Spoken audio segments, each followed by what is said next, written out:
All right. Hey guys, hope you're doing well. I'm doing a review of this very important book, The Two Powers in Heaven, Early Rabbinic Reports About Christianity and Gnosticism by this scholar Alan F. Segal. Now, Dr. Segal was a Jewish scholar and he passed away in 2011. Unfortunately, he was a really great contributor. There's a Wikipedia article about him. He got his master's from Yale University. And he wrote this landmark book, which in my opinion really was a watershed moment, The Two Powers in Heaven. Now, the two powers refers to an early Jewish doctrine about there being a second God. So it's really the two gods doctrine. But because using that terminology was blasphemous, the rabbis used a euphemism called the two powers in heaven. And I know that's controversial about what I'm saying about there being a second God, but I will demonstrate that indeed belief in a second God was part of the more ancient, if you will, version of Judaism. Now, Judaism was not a homogeneous religion. There were different sects, there were different ideas.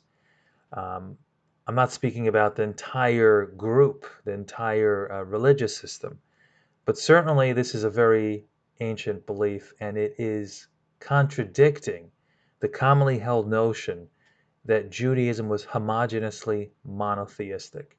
This is simply incorrect.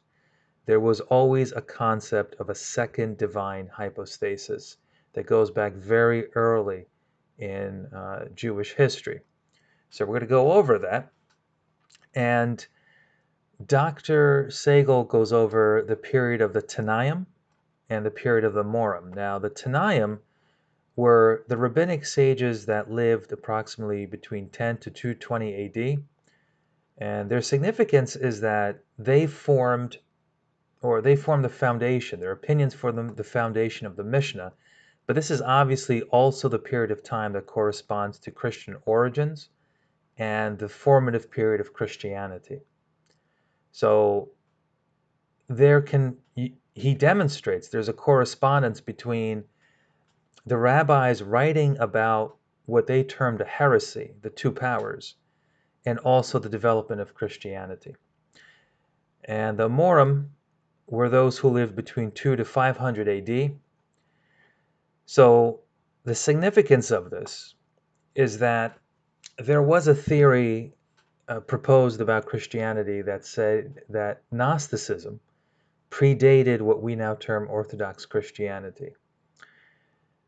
Dr. Segal was able to demonstrate that this actually was not true, because if we look at the writings of the rabbis and if we decipher them, we decode them, such that we can separate the earliest traditions from the rabbis, and then we set it alongside chronologically, we do see an evolution in the two powers controversy, whereby in the early stages, the two powers are complementary, sort of like in Christianity where you have the Father and the Son.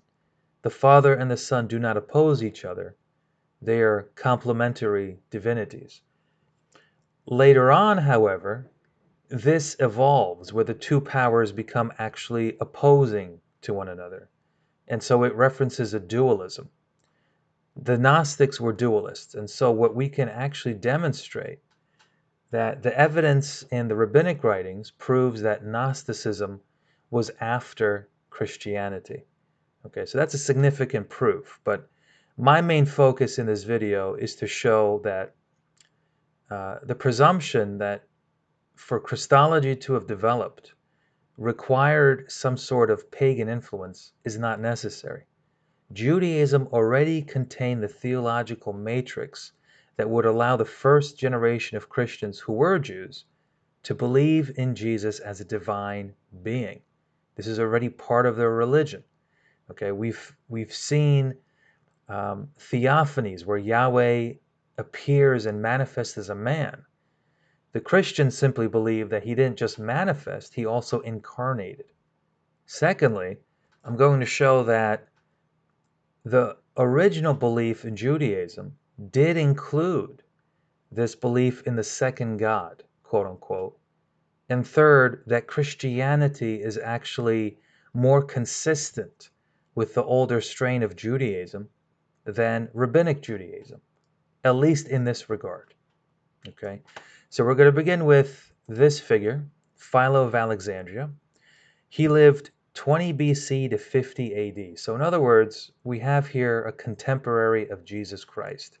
He was a Jewish scholar. He was the leader of the Jewish community in Alexandria. Again, he was a contemporary of Jesus, and he wrote a lot. Now, one of the significant things he wrote is that his writings actually mention a second God. Literally, he writes this.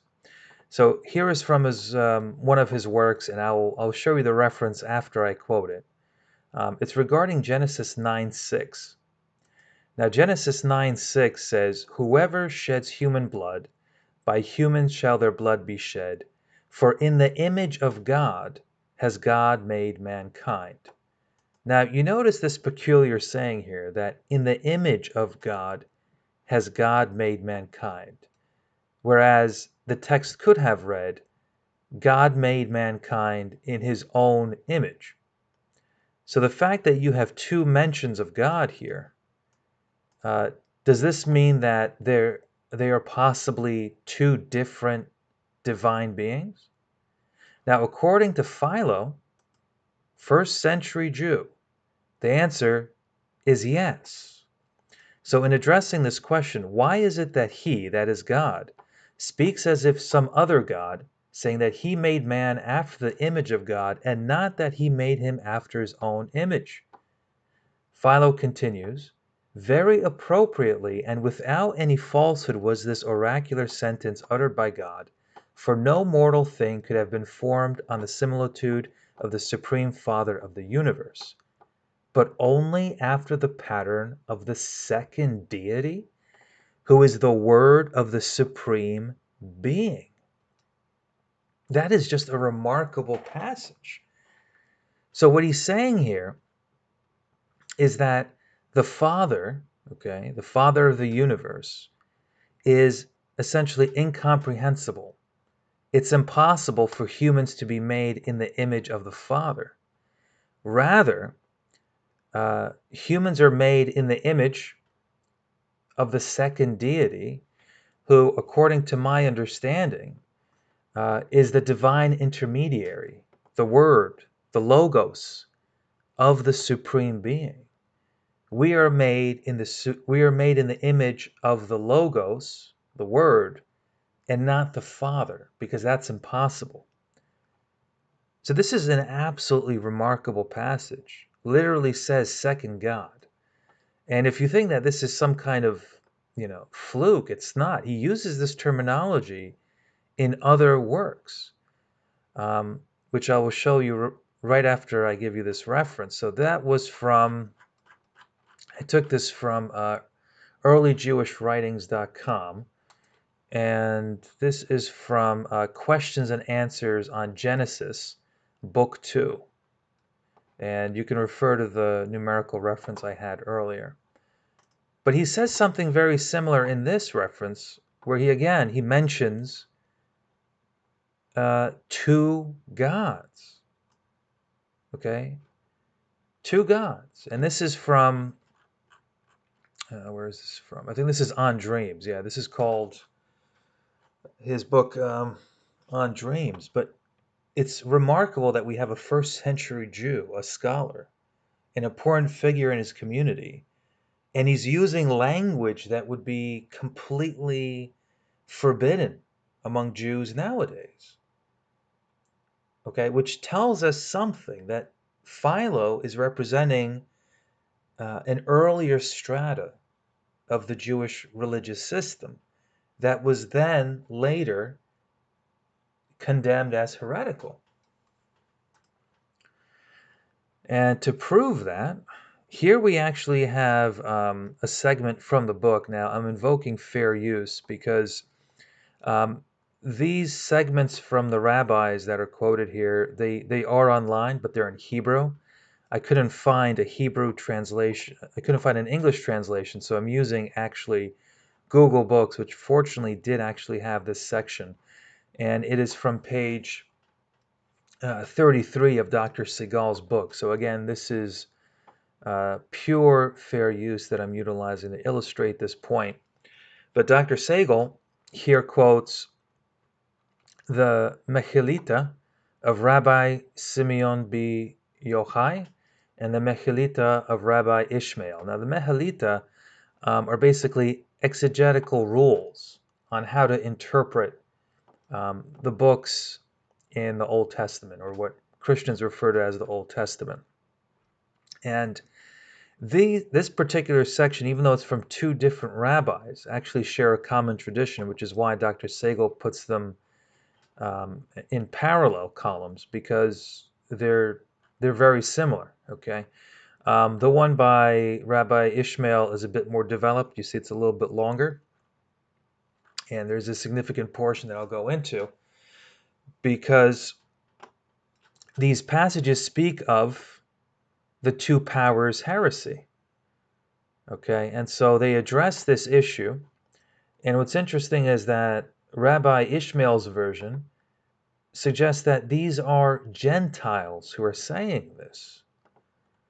Okay, so it says, for example, to not give an opportunity to the nations of the world. Okay, nations of the world is the literal English translation of the Goyim. Okay, the Gentiles. All right, so the Gentiles were saying there are two powers. Now, think about this. You have Gentiles making a sophisticated argument about these scriptural references, right? Who could this be referring to? You see, these passages don't actually tell us who these heretics were, but it's pretty clear, and Dr. Segal explicates this, that this is very likely referring to Christians. Okay? So what these passages refer to are the Theophanies of God in the Old Testament, where there's a theophany where Yahweh appears as a man of war, and then there's a theophany where God appears at Sinai like an old man.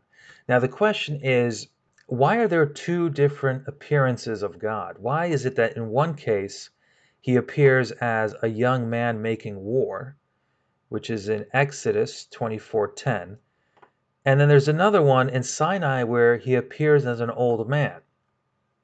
Now the solutions that these rabbis record is to say that each appearance reflects a different attribute of God. So the rabbis would later develop the concept or the distinction between God's mercy and God's justice. And so what they're saying here is that in Exodus, Yahweh appeared as the justice of God, and that's why he was portrayed or manifested as a young warrior. Whereas at Sinai, where God gave the law, he appeared as an old man full of mercy. Okay, right. So that's the argument they're making, and they're responding to the two powers heresy, because obviously this is being used to support the idea that there are potentially two beings, two gods, just like Philo was talking about. Now, they also mention Daniel 7:9. Daniel 7:9 is a very, very famous passage that speaks of one like a son of man appearing before the Ancient of Days. Okay, and where there were two thrones that were set down. And it seems to suggest, again, that there are two divine beings. So this passage, again, is addressing these scriptural verses. Now, Dr. Segal says that we can actually date this passage. And the way we can date this passage is by focusing in on this argument where they're saying that there's this distinction between God's mercy and God's justice.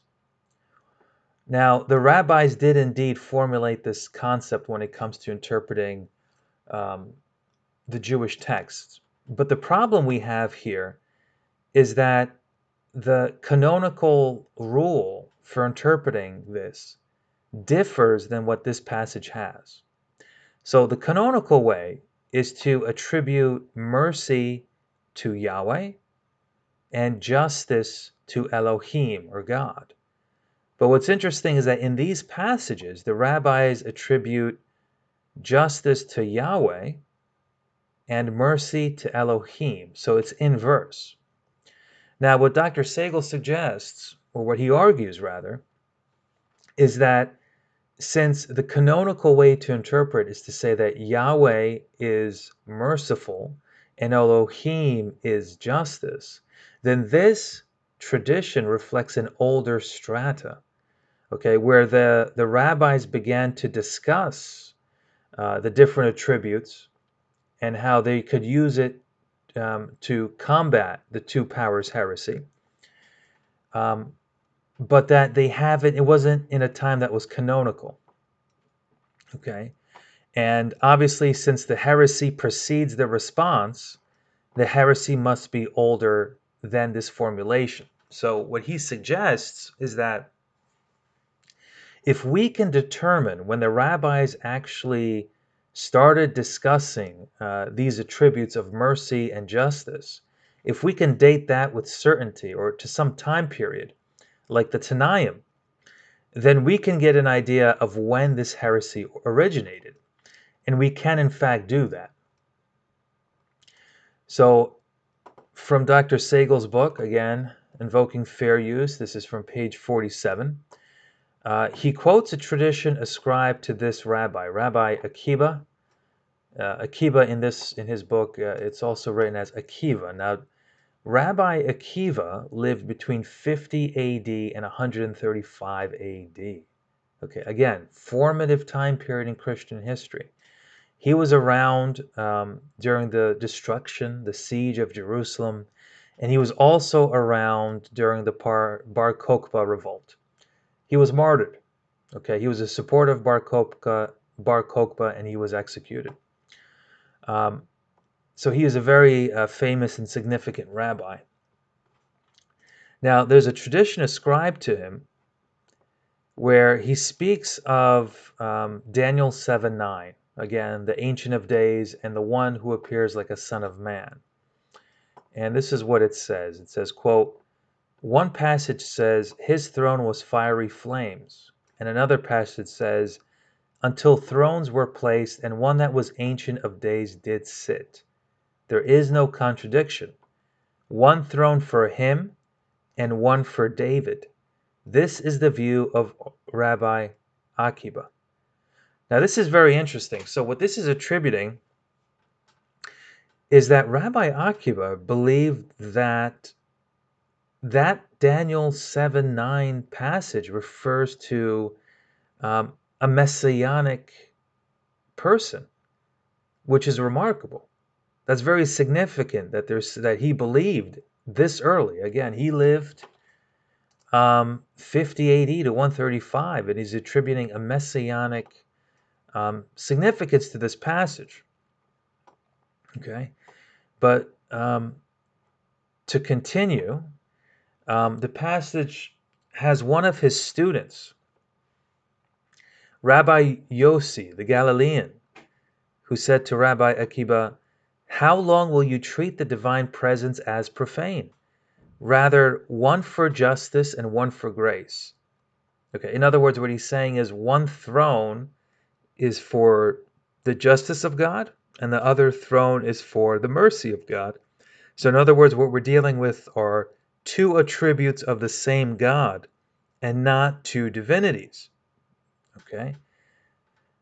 And so the student was asked, did he accept this explanation from him or did he not accept it? Come in here. For one for justice and one for grace, this is the view of Rabbi Akiva. Now, this is very interesting because the passage basically has the rabbi change his mind, right? Originally, he says that the passage, Daniel 7:9, which I recommend you read, says that there was a throne set down for the Ancient of Days, and then there was another throne that was placed for the one like a son of man.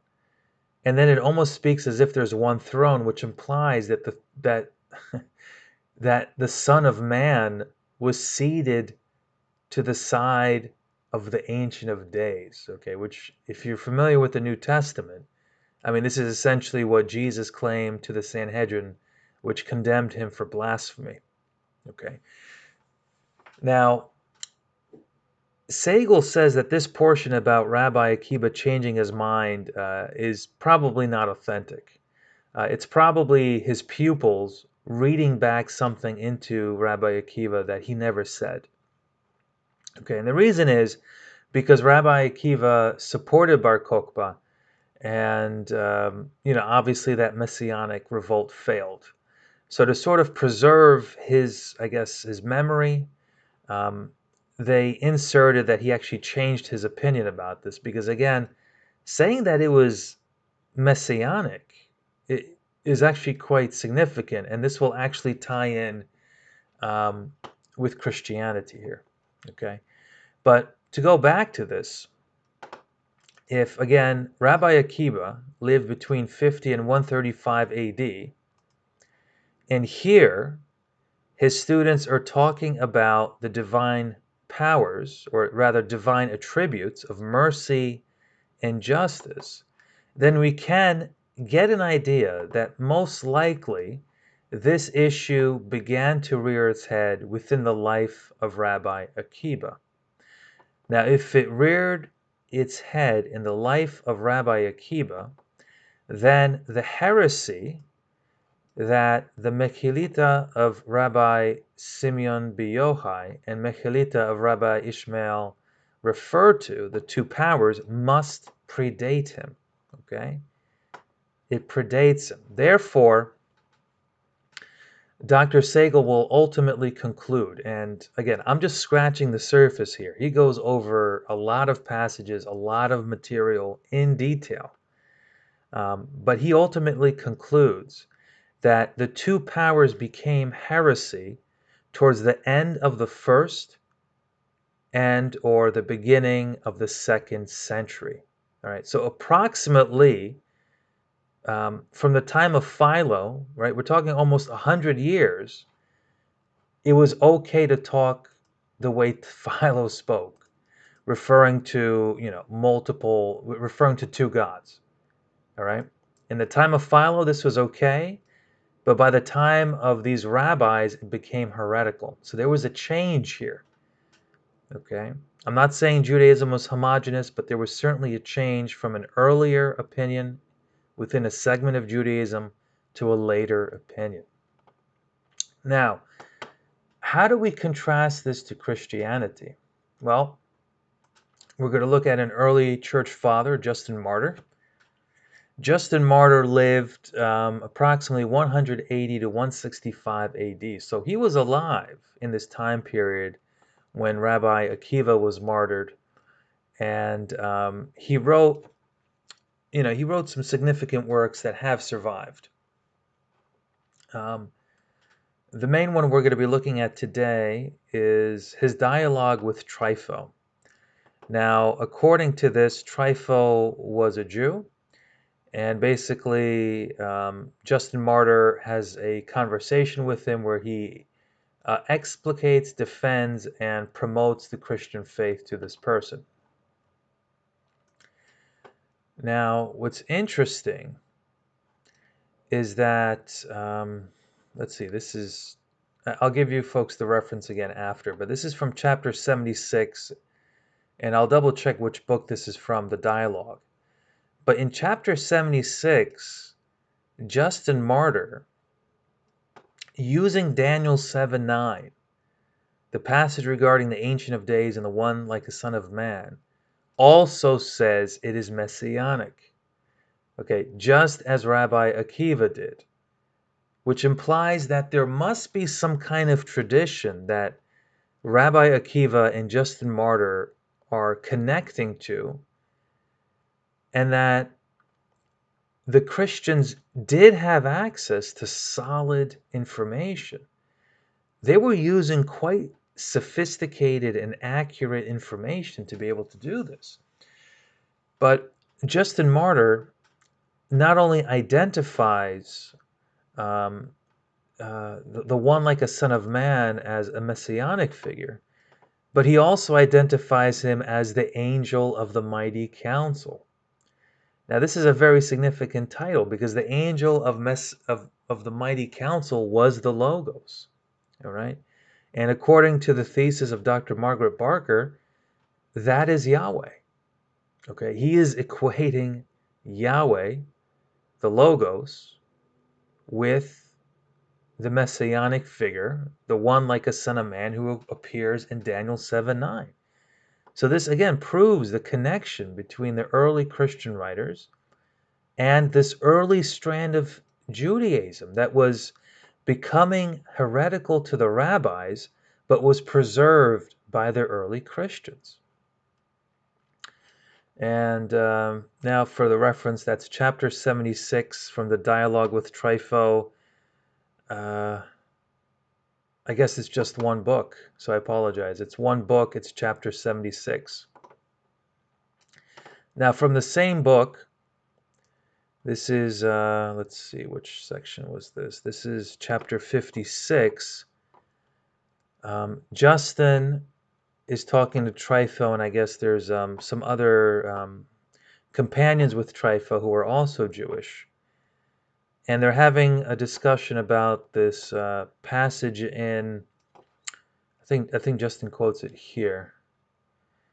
Passage from Genesis 19, verse 23, where it says, this is regarding the destruction of Sodom and Gomorrah.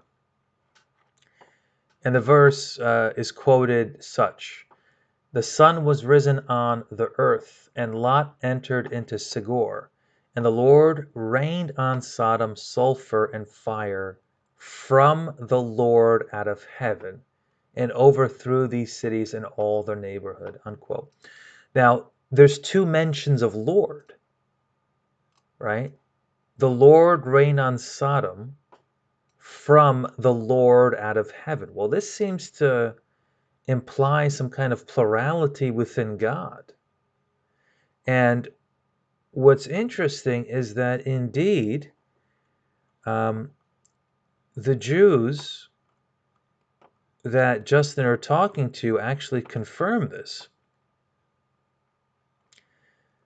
And right here, it's actually right underneath it.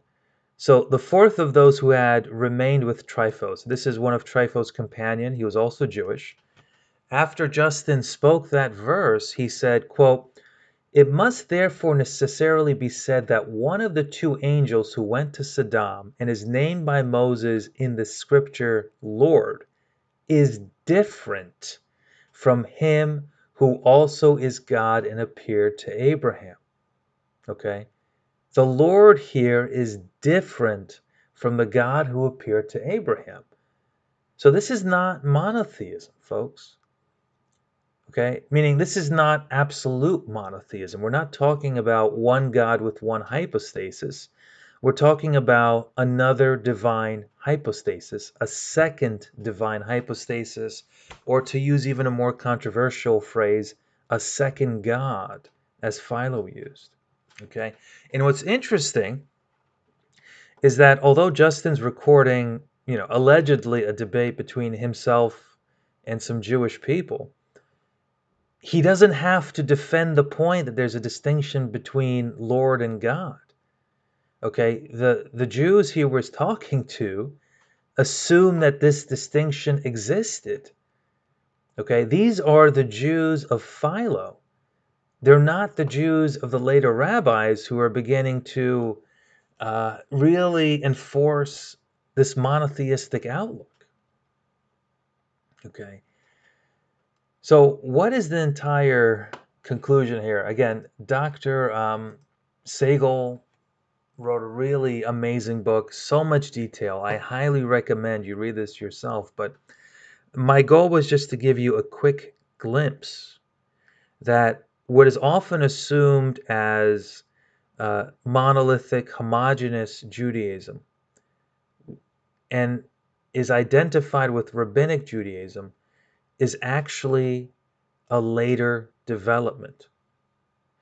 Judaism had many different movements, many different ideas with it, And amongst them, a very archaic idea was the belief in a second God who was not necessarily a separate being, but rather a divine power that radiated from El Elyon, a divine power that radiated from God Most High and was ultimately one with God Most High, but was nonetheless a separate hypostasis. Okay. The rabbinic writers show that eventually this was seen as a heresy and had to be condemned. This happened approximately in the late 1st to early 2nd century. It seems to imply that the split, the schism between Jewish Christianity and Rabbinic Judaism occurred over the divinity of Jesus, that Jesus was this second power, and that as the rabbis were making this into a heresy, the Christian church was preserving it.